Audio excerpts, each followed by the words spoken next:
Middle class आदमी और एक गरीब आदमी के बीच में सिर्फ एक हॉस्पिटल के बिल का फर्क होता है। अगर मिडिल क्लास आदमी के घर में किसी को बड़ी बीमारी आ गई तो वो गरीबी रेखा से नीचे आके खड़ा हो जाता है। देखिए, कॉमन सेंस के लिए एमबीबीएस करने की जरूरत नहीं होती, लेकिन जिसको आप भगवान मान के इतना भरोसा करते हो वो डॉक्टर आपको उस कंपनी की दवाई लिखता है जिस कंपनी से उसको पैसा आया होता है। डॉक्टरों का परसेंटेज बना होता है। अगर आप मार्केट में पता करोगे तो इस समय 30 से 40% का रेट चल रहा है डॉक्टरों का, और जो बाहर की ट्रिप स्पॉन्सर होती है रेगुलर बेसिस पे वो अलग से। इंडिया पूरे वर्ल्ड में सबसे बड़ी कंट्री है जेनेरिक दवाएं एक्सपोर्ट करने में। हम पूरे वर्ल्ड में सबसे सस्ते दामों में जेनेरिक दवाएं देते हैं और इंडिया में आपको जेनेरिक दवाएं मिल ही नहीं रही हैं। इससे बड़ा कोई जोक नहीं हो सकता। आपको पैथोलॉजी लैब खोलने के बाद वहां के डॉक्टर से जाके मिलना होगा, उनसे रेट सेट करने होंगे, तब आपके पास लोग आएंगे। प्राइवेट हॉस्पिटल्स में डॉक्टर्स के प्रॉपर सेल्स टारगेट होते हैं, सेल्स रिव्यू मीटिंग्स होती हैं, हर महीने का कोटा फिक्स होता है, पेशेंट को एडमिट कराने से लेकर सर्जरी कराने तक के टारगेट्स होते हैं। देखिए, जब भी कोई नई बीमारी दुनिया में आती है तो उसकी दवाई बनाने में बहुत ही रिसर्च, पैसा और टाइम लगता है। 2.6 बिलियन डॉलर्स तक लग जाते हैं जब किसी नई दवाई को ढूंढा जाता है किसी बीमारी के इलाज के लिए। और इतना पैसा और टाइम लगने के बाद भी कंफर्म नहीं है कि दवाई बन ही जाएगी। एक छोटे से एडवर्स इफेक्ट से सारा पैसा वेस्ट हो जाता है। इसलिए जब भी कोई कंपनी दवाई बनाती है तो उसे पेटेंट करवाती है और आने वाले 20 साल तक सिर्फ वही इनोवेटर कंपनी उस दवाई को बेच सकती है, अपनी मर्जी के रखे हुए रेट पे। कोई और कंपनी चाहे तो उस दवाई को बना के बेच नहीं सकती। इस पूरे 20 साल तक इनोवेटर कंपनी अपनी कॉस्ट निकालती है और इस दवाई को ब्रांडेड मेडिसिन कहा जाता है। और ये सब इसलिए किया जाता है ताकि इनोवेटर कंपनी जो है उसको रिवॉर्ड मिल सके उसकी मेहनत का, और वो अपना लगा हुआ पैसा निकाल पाए। और जैसे ही 20 साल कंप्लीट हो जाते हैं तो उस समय दवाई को कोई भी कंपनी बना के बेच सकती है, और जब कंपनीज उसको बना के मार्केट में बेचती है तो उसको कहा जाता है जेनेरिक मेडिसिन। एक जेनेरिक मेडिसिन ब्रांडेड मेडिसिन से काफी सस्ती मिलती है, क्योंकि पहली चीज तो यह है कि सारी कंपनीज उसको बना रही हैं तो कंपटीशन बढ़ जाता है, और इन सब कंपनीज में रिसर्च एंड डेवलपमेंट का कोई खर्चा नहीं हुआ होता, तो कम रेट में भी वो अपना प्रॉफिट कमा लेती हैं। एफडीए के हिसाब से एक जेनेरिक मेडिसिन 80 से 85% सस्ती होती है एक ब्रांडेड मेडिसिन के कंपैरेटिवली। भले ही जेनेरिक मेडिसिन ब्रांडेड मेडिसिन से सस्ती होती है, लेकिन दोनों में कुछ भी फर्क नहीं होता। दवाइयों का केमिकल कॉम्पोजिशन, सॉल्ट, स्ट्रेंथ सब सेम होता है। यहां तक कि दोनों दवाइयों को अगर किसी सॉल्वेंट में डिसॉल्व किया जाए तो 1 सेकंड तक का फर्क नहीं होता। लेकिन जेनेरिक मेडिसिन ड्रग्स कंपनीज को बिल्कुल पसंद नहीं होती, क्योंकि ब्रांडेड दवाइयों में जो मुनाफा होता है उसके कंपैरेटिवली जेनेरिक मेडिसिन में कुछ भी नहीं होता। ये जो 20 साल का गोल्डन टाइम होता है जिसमें कोई कंपटीशन नहीं होता, जो मन करे वो रेट खुद डिसाइड करो, और लोगों की मजबूरी होता है सिर्फ आपसे ही लेने की, ये ड्रग्स कंपनियों को बहुत ज्यादा पसंद है। ड्रग्स कंपनी का मतलब होता है कि फार्मा कंपनीज जो दवाई बनाती हैं। तो कंपनीज क्या करती हैं, जब इसका पेटेंट खत्म हो जाता है और दवाई मार्केट में आके सस्ते दामों में बिकती है तो सेम मेडिसिन का न्यू वर्जन निकाल देते हैं, ओरिजिनल कंपाउंड को थोड़ा सा चेंज करके नए नाम का पेटेंट डाल के उसको ज्यादा दामों में बिना किसी कंपटीशन के मार्केट में बेचते हैं। अब पैरासीटामोल एक जेनेरिक मेडिसिन है, तो इस पैरासीटामोल में थोड़े से चेंजेस करके आपको अलग अलग कंपनी के नाम से आपको दवाइयां बेच दी जाती हैं। आप कभी गौर से देखेंगे तो उसके अंदर जो सॉल्ट लिखा होता है वो एकदम सेम होता है। कुछ केसेस में ये लोग ऐसा भी करते हैं कि पैरासीटामोल और सिट्रिजिन को उठा के एक कॉम्बिनेशन बना दिया जाता है, एक नई कंपनी के नाम से मेडिसिन लॉन्च कर दी जाती है महंगे दामों में। 650 मिलीग्राम की पैरासीटामोल आप किसी भी कंपनी से लोगे वो सेम ही काम करेगी। एक जेनेरिक मेडिसिन में और एक ब्रांडेड मेडिसिन में कोई भी फर्क नहीं होता। अब बात यह है कि मेरे कहने से आप क्यों इतना बड़ा रिस्क लेके जेनेरिक दवाइयां लेने लगोगे। इनफैक्ट मेरा जो एजुकेशनल बैकग्राउंड है वो भी इंजीनियरिंग का है, मेडिकल का तो है नहीं। देखिए, कॉमन सेंस के लिए एमबीबीएस करने की जरूरत नहीं होती। जो मैंने आपको भी बताया है ये मैं अपने मन की बात नहीं बोल रहा हूं, ये सेम बात हमारे देश के प्राइम मिनिस्टर ने मल्टीपल प्लेटफॉर्म्स पे आके बोली है कि जेनेरिक दवाइयां ही लीजिए, कोई फर्क नहीं होता जेनेरिक और ब्रांडेड मेडिसिन में। जेनेरिक दवा खरीदने के लिए उसके लिए काफी है और दवा खरीदने की जरूरत नहीं है। मेडिकल काउंसिल ऑफ इंडिया ने न जाने कितनी बार हमारे डॉक्टर्स को एडवाइजरी जारी की है कि सिर्फ जेनेरिक दवाइयां ही लिखें पेशेंट्स को। इस चीज को समझाने के लिए गवर्नमेंट ऑफ इंडिया ने जन औषधि केंद्र तक लॉन्च किए हैं जहां सिर्फ जेनेरिक दवाइयां ही मिलती हैं। इनफैक्ट 2017 में यह बोला गया कि अगर डॉक्टर्स जेनेरिक दवाइयां नहीं लिख रहे हैं तो एक बिल पास करके लॉ बना दिया जाएगा जेनेरिक दवाइयों का, जो हर डॉक्टर को मानना होगा। WHO ने ऑन रिकॉर्ड बोला है कि जेनेरिक दवाइयां यूज करने से काफी कम पैसों में लोगों का इलाज हो पाएगा। इसके बाद भी जो मैंने बोला है आपको, आप अपने मोस्ट ट्रस्टेड डॉक्टर से कंफर्म करके उसके बाद ही यकीन करें। देखिए, अगर कोई 1 रुपए की चीज है तो वो मार्केट में 20 रुपए की बिक ही नहीं सकती। सिर्फ एक ही कंडीशन में बिक सकती है, अगर डॉक्टर आपको बोले, वरना सेम चीज के ज्यादा पैसे दुनिया में कोई देता ही नहीं है। आप जब मेडिकल स्टोर पे जाके दवाई मांगते हो और वो कहता है कि किसी और कंपनी की सेम दवाई दे दूं, तो आप साफ मना कर देते हो। इस लेवल का ट्रस्ट होता है आपका डॉक्टर के ऊपर। लेकिन जिसको आप भगवान मान के इतना भरोसा करते हो वो डॉक्टर आपको उस कंपनी की दवाई लिखता है जिस कंपनी से उसको पैसा आया होता है। फार्मा कंपनीज ने पूरी तरीके से इंडिया के हेल्थ केयर सिस्टम को हाईजैक कर लिया। इन कंपनियों का फायदा होता है ब्रांडेड ड्रग्स बेचने में, इसलिए फार्मा कंपनियां डॉक्टरों को पैसे देती हैं पेशेंट को ब्रांडेड ड्रग्स बेचने के लिए। डॉक्टरों का परसेंटेज बना होता है। अगर आप मार्केट में पता करोगे तो इस समय 30 से 40% का रेट चल रहा है डॉक्टरों का, और जो बाहर की ट्रिप स्पॉन्सर होती है रेगुलर बेसिस पे वो अलग से। यही रीजन है कि डॉक्टर जेनेरिक दवाओं की बजाय ब्रांडेड दवाएं लिखते हैं। और अगर कोई डॉक्टर ईमानदारी से काम करना भी चाहे तो इन्होंने मेडिकल स्टोर्स पे भी पैसे पहुंचा रखे हैं। मान लीजिए कोई डॉक्टर जेनेरिक दवाई लिख भी दे तो आप पर्चा लेके घूमते रह जाओगे, आपको जेनेरिक दवाई मिलेगी ही नहीं किसी भी मेडिकल स्टोर पे। फार्मा कंपनियों ने ऐसी मार्केटिंग स्ट्रेटेजी लगाई है कि पूरा मेडिकल स्टोर ब्रांडेड दवाओं से भरा हुआ है। और ये मैं हर डॉक्टर की बात नहीं कर रहा हूं, ये मैं सिर्फ उन डॉक्टर की बात कर रहा हूं जो डॉक्टर अपना जमीर बेच आए हैं। फार्मा कंपनियों ने मार्केट में ये चीज इंजेक्ट कर दी है बहुत ही अच्छे तरीके से कि जेनेरिक मेडिसिन जो है वो लेस इफेक्टिव है। ब्रांडेड और जो महंगी दवाइयां हैं वो बहुत अच्छे से इलाज कर सकती हैं। ये कोई भी दवाई हो, चाहे वो ब्रांडेड हो या जेनेरिक, मार्केट में वो तभी आती है जब एफडीए अप्रूव करता है।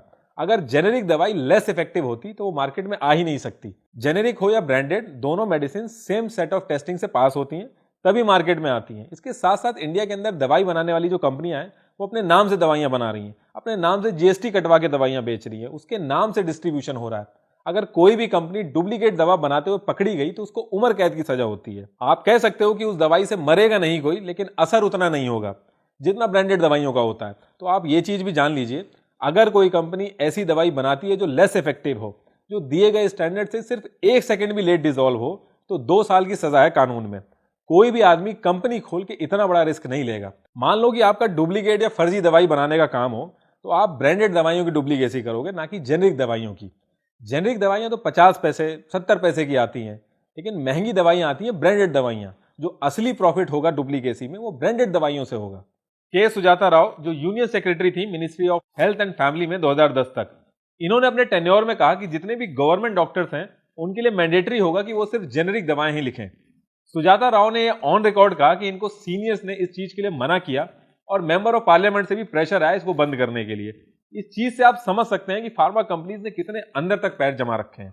गवर्नमेंट ने मल्टीपल एडवाइजरी जारी की है और क्लियरली बोला है कि डॉक्टर्स को जेनेरिक दवाएं ही लिखनी है। उसके बाद भी डॉक्टर्स गाइडलाइंस फॉलो ही नहीं करते हैं। ऊपर इतना प्रेशर आया था कि जो मेंबर्स ऑफ पार्लियामेंट हों या सीनियर ऑफिसर्स हों कि हमें क्यों बकवास ड्रग्स दे रहे हैं, जेनेरिक ड्रग्स क्यों दे रहे हैं, हमें ब्रांडेड ड्रग्स चाहिए। सरकारी फार्मेसी में जेनेरिक दवाएं ही मिलती हैं।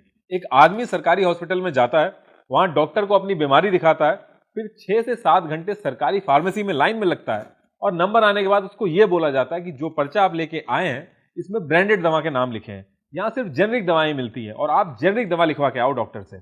डॉक्टर जानता है कि सरकारी हॉस्पिटल में जेनेरिक दवाएं ही मिलती हैं, उसके बाद भी ब्रांडेड दवाएं लिखी जाती हैं ताकि वो बाहर से जाके उसी कंपनी की दवाएं खरीदे। गवर्नमेंट अगर ये मैंडेटरी भी कर दे कि डॉक्टर्स को सिर्फ जेनेरिक दवाइयां लिखनी है तो फार्मा कंपनी दवाइयों की शॉर्टेज कर देंगी मार्केट में। उससे पूरा हेल्थ सिस्टम ब्रेक होने का डर है। गवर्नमेंट ने जो जन औषधि केंद्र खोले हैं वहां पे भी लिमिटेड जेनेरिक दवाएं मिलती हैं। इंडिया पूरे वर्ल्ड में सबसे बड़ी कंट्री है जेनेरिक दवाएं एक्सपोर्ट करने में। हम पूरे वर्ल्ड में सबसे सस्ते दामों में जेनेरिक दवाएं देते हैं और इंडिया में आपको जेनेरिक दवाएं मिल ही नहीं रही हैं। इससे बड़ा कोई जोक नहीं हो सकता। देखिए, आप कैसे आइडेंटिफाई करेंगे कि कौन सी जेनेरिक है और कौन सी ब्रांडेड है। पहली चीज तो यह है कि जेनेरिक सस्ती होती है और जेनेरिक दवाई उसके सॉल्ट के नाम से चलती है, लेकिन हर किसी के लिए इतना पहचानना और समझना आसान नहीं होता। आप सीधे जाइए www.janaushadhi.gov.in पे और उसमें प्रोडक्ट पोर्टफोलियो वाले सेक्शन में जाके दवाई का कोड या फिर उसका नाम डालिए, आपके पास जेनेरिक दवाई की लिस्ट आ जाएगी और रेट भी कंपेयर कर सकते हैं आप उसमें। लिंक मैं यूट्यूब के डिस्क्रिप्शन में दे दूंगा। मेडिसिन 2 कैटेगरी में डिस्ट्रीब्यूटेड होती है, असेंशियल मेडिसिन और नॉन असेंशियल मेडिसिन। असेंशियल मतलब आवश्यक और नॉन असेंशियल मतलब अनावश्यक, जैसे कि नाम से ही समझ में आ रहा है। इंडिया के अंदर 348 असेंशियल ड्रग्स हैं। एक बार किसी दवाई को गवर्नमेंट ने national list of essential medicine में डाल दिया, उसके बाद प्राइस क्या होगा उस दवाई का वो गवर्नमेंट अथॉरिटीज कंट्रोल करती हैं और फार्मा कंपनीज का कंट्रोल हट जाता है। इसलिए pharma companies non essential drug से कमाती हैं। डॉक्टर हो, मेडिकल स्टोर हो, पैसे देके रेकमेंड करवाती हैं अपनी दवाइयों को। जो डॉक्टर मनी माइंडेड होते हैं, जिन्होंने पैसे ले रखे होते हैं, वो 1-2 एसेंशियल दवाइयों के साथ साथ 5-6 नॉन एसेंशियल दवाइयां चिपका देती हैं और मरीज बेचारा उस डॉक्टर की लिखी दवाई को ढूंढता रहता है। इससे बड़ा विश्वासघात कोई हो नहीं सकता। नॉन एसेंशियल ड्रग्स, जैसे कि नाम में ही मेंशन है, अनावश्यक, ये इन 348 एसेंशियल ड्रग्स के नए नए वर्जन होते हैं। इंडिया में एसेंशियल ड्रग्स 348 हैं और नॉन एसेंशियल ड्रग्स 14,000 से भी ज्यादा हैं। एक ही सॉल्ट को अलग अलग ट्रिक से पेटेंट करवा के महंगे दामों में बेचते हैं। आपको अगर एक पैथोलॉजी लैब खोलनी है, आप कितनी शानदार लैब खोल के बैठ जाओ, एक भी आदमी नहीं आएगा। आपको पैथोलॉजी लैब खोलने के बाद वहां के डॉक्टर से जाके मिलना होगा, उनसे रेट सेट करने होंगे, तब आपके पास लोग आएंगे। यही रीजन है आप छोटी सी चीज लेने जाते हो, वहां पे 50 टेस्ट डॉक्टर लिख देता है। कुछ पैथोलॉजी लैब वाले ज्यादा मार्जिन बनाने के चक्कर में सिंक टेस्ट कर देते हैं। सिंक टेस्ट का मतलब हुआ आपका सैंपल सिंक में डाल देंगे और आपको फेक रिपोर्ट दे देंगे।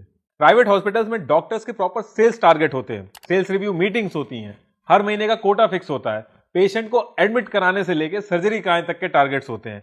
एक पुणे बेस्ड एनजीओ है जिसका नाम है साथी, उसके कोऑर्डिनेटर डॉक्टर अभय शुक्ला ने एक सर्वे किया और उनकी रिपोर्ट के हिसाब से इलेक्टिव सर्जरी डॉक्टर्स और हॉस्पिटल्स की पहली पसंद होती है। इलेक्टिव सर्जरी वो सर्जरी है जहां बिना सर्जरी के भी काम चल सकता है, बट उसके बाद भी डॉक्टर सर्जरी कर देते हैं। कुछ केसेस में जो एजेड लोग होते हैं जिनको सर्जरी कुछ सालों बाद करवाने की जरूरत होती है, उनकी सर्जरी भी पहले कर देते हैं अपना टारगेट पूरा करने के लिए। फरवरी में साथी ने एक रिपोर्ट जारी की जिसमें मेंशन था कि एक डॉक्टर को इसलिए निकाल दिया गया क्योंकि उसने 10% कन्वर्जन ही किया सर्जरी का। अगर 2 लाख की सर्जरी है तो उसमें से 25,000 डॉक्टर को जाएगा और बाकी हॉस्पिटल रखेगा। इसलिए सेकंड ओपिनियन या फिर अपने ट्रस्टेड डॉक्टर से कंसल्ट करना बहुत ही जरूरी है। 44% पेशेंट जिन्होंने सेकंड ओपिनियन लिया उनको सर्जरी की जरूरत ही नहीं पड़ी। आप जब भी कोई इलाज करवाने जाते हैं आपको डिस्चार्ज समरी दी जाती है, उसमें स्टेप बाय स्टेप बताया जाता है कि क्या दिक्कत थी और सर्जरी क्यों की गई। आप देखेंगे मैक्सिमम हॉस्पिटल्स में ये जो डिस्चार्ज रिपोर्ट होती है देते ही नहीं है। 2/3 ऑफ द पॉपुलेशन गरीबी से जूझ रही है, उसको रोटी तक नसीब नहीं हो रही है, उसको आप ब्रांडेड मेडिसिन लेने पे मजबूर करेंगे तो वो मर ही जाएगा। एक दिन की अर्निंग 100 रुपए है, उसमें से आधा पैसा दवाई में जाएगा तो देश गरीबी से कैसे आजाद होगा। हर डॉक्टर को पता है कि असली कमाई शहरों में होती है, तो गांव में कोई डॉक्टर जाना नहीं चाहता। रूरल एरिया में डॉक्टर्स की बहुत कमी है। रूरल एरिया में 57% डॉक्टर्स जो अपने आप को डॉक्टर कहते हैं उनके पास मेडिकल डिग्री ही नहीं है। उसमें से 31% डॉक्टर्स ऐसे हैं जो सिर्फ 12th पास हैं। मतलब कि रूरल एरिया में 57% मुन्ना भाई घूम रहे हैं।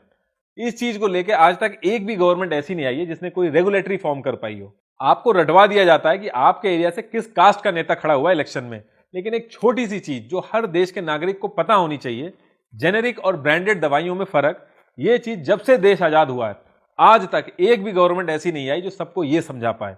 क्योंकि अगर आपको ये चीज समझ में आ गई तो आप लोग मैनिफेस्टो में मंदिर और मस्जिद नहीं मांगोगे, आप हॉस्पिटल मांगोगे। मिडिल क्लास आदमी और एक गरीब आदमी के बीच में सिर्फ एक हॉस्पिटल के बिल का फर्क होता है। अगर मिडिल क्लास आदमी के घर में किसी को बड़ी बीमारी आ गई तो वो गरीबी रेखा से नीचे आके खड़ा हो जाता है। देखिए doctors, pharma companies, medical stores और लैब का ये जो नेक्सस चल रहा है, इसकी वजह से सिर्फ 20% लोग ही दवाओं का खर्चा उठा सकते हैं और 40% लोग ऐसे हैं अगर वो किसी बड़ी बीमारी में फंस गए तो उनको उधार लेना पड़ता है। अब इस करंट सिचुएशन में इन सब चीजों के बीच में एक मिडिल आदमी के पास क्या सोल्यूशन है? देखिए इसका सोल्यूशन है हेल्थ इंश्योरेंस। अब आपको कैसे पता चलेगा कि आप किस कैटेगरी में आते हैं और हेल्थ इंश्योरेंस आपके लिए जरूरी भी है कि नहीं? आपको अपने आप से यह क्वेश्चन पूछना है कि कल को आपके घर में अगर कोई बड़ी बीमारी हो जाती है और आपको हॉस्पिटल जाना पड़े तो क्या आपके पास 7 से 8 लाख रुपए, इससे कम में कोई हॉस्पिटल छोड़ता नहीं है अगर बड़ी बीमारी हो, तो क्या आपकी फाइनेंशियल कंडीशन बिना किसी से उधार लिए, बिना अपने आप को किसी मुसीबत में डाले इतने पैसों को आराम से दे सकती है? अगर इसका जवाब नहीं है तो आपको हेल्थ इंश्योरेंस की जरूरत है।